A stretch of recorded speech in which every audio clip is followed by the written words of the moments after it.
Olá, amigos da Bíblia Sem Maquiagem, bem-vindos de volta. Viu que curtinho o vídeo da leitura? Só 2 minutinhos. Agora veja só quanto assunto vai surgir daí, mas não sem antes rever o contato de Deus com Abrão no início do capítulo. Deus já havia falado com Abrão nos capítulos 12 e 13, mas ali não dizia como foi esse contato.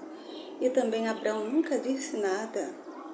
Como pode ser a palavra em visão? Como pode ser isso? De conversar com Deus, pá daqui, pá de lá. E aqui Deus volta a confirmar a promessa que ele fez com Abrão, de entregar a terra a ele. Mas conforme a gente for lendo, a gente vai ver que Deus só entregou efetivamente a terra a Abrão depois da sua 4ª geração. E com muita luta. Passou Abrão, passou Isaac, passou Jacó, e Deus não esqueceu da promessa. O que você conclui daí? Todas essas coisas que vão acontecendo com Abrão vão ser tratadas como alegorias por Paulo, lá no Novo Testamento. Mas nós estamos vendo que Abrão é real e os seus descendentes foram de fato escravizados por 400 anos, peregrinos em terra estranha e servos, conforme Deus havia avisado. Por aí se entende que Deus tem o nosso destino na palma da mão. Por isso é que Jesus diz lá em Mateus 10, 29 e 30, que nem um passarinho cai em terra, sem a vontade do Pai. E também até os cabelos da nossa cabeça estão contados. E o que foi que eu achei quando destrinchei esse pedacinho da história? Tá aí. Já vimos no versículo 12 a respeito da escuridão, mas agora vamos tratar do forno de fumaça, tocha de fogo, que é assim que Deus vem se alimentar dos holocaustos. Pode parecer tenebroso nos dias atuais, quando tantas religiões usam com outra intenção. Mas foi Deus quem instituiu a lei dos holocaustos, o cheiro suave da gordura em Levítico 1. Até mesmo o ritual foi copiado de maneira que não parece ser iniciativa de Deus. Eu selecionei esses livros que vão falar do forno de fumaça ou tocha de fogo. Dá uma olhadinha lá quando tiver um tempinho. No versículo 18, uma expressão bem comum na Bíblia, desde o capítulo 6, versículo 4. Naquele dia, naquela hora, naquele tempo, naquele ano. Veja que vai do Velho ao Novo Testamento. E aqui está de volta a palavrinha mágica, concerto, que eu já identifiquei como um pacto, uma promessa, no vocabulário da leitura anterior.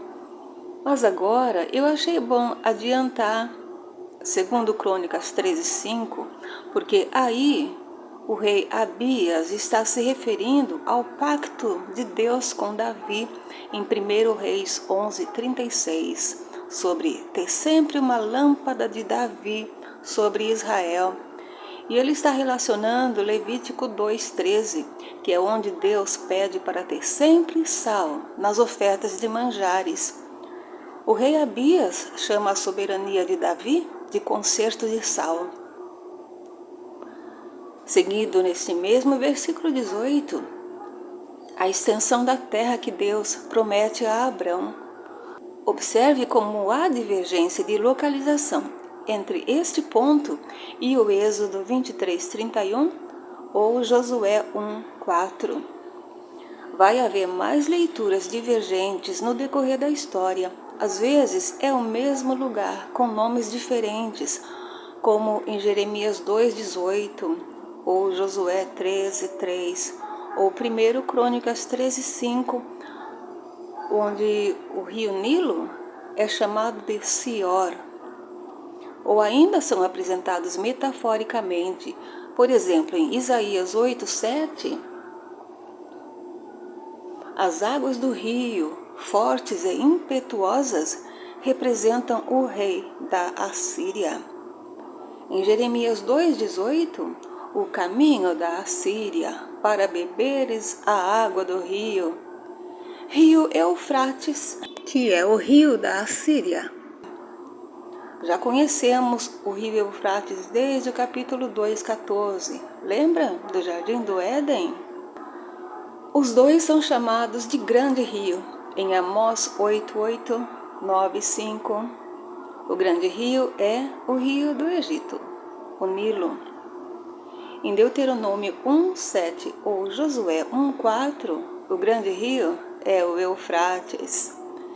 De qualquer maneira, um ou outro deu até nome de escola de samba, né? E agora as tribos marcadas para serem eliminadas. Veja bem que no Êxodo 23, dos versículos 31 a 33, Deus está dizendo para nem fazerem concerto com eles e nem permitir que eles morem juntos, justamente por causa do motivo que deve ter levado Deus a querer destruí-los, a idolatria. Provavelmente esta era a medida da injustiça dos amorreus, que Deus fala no versículo 16, que ainda não estava cheia. Mas o povo não os elimina. Se você se adiantar e ler Êxodo 20, dos versículos 30 ao 33, e comparar com Juízes 2, dos versículos 1 ao 6, você também vai ver, e vai ver como Deus ficou chateado com isso. Você já viu que são, na maioria, descendentes de Canaã? Reveja o capítulo 10, dos versículos 15 ao 20.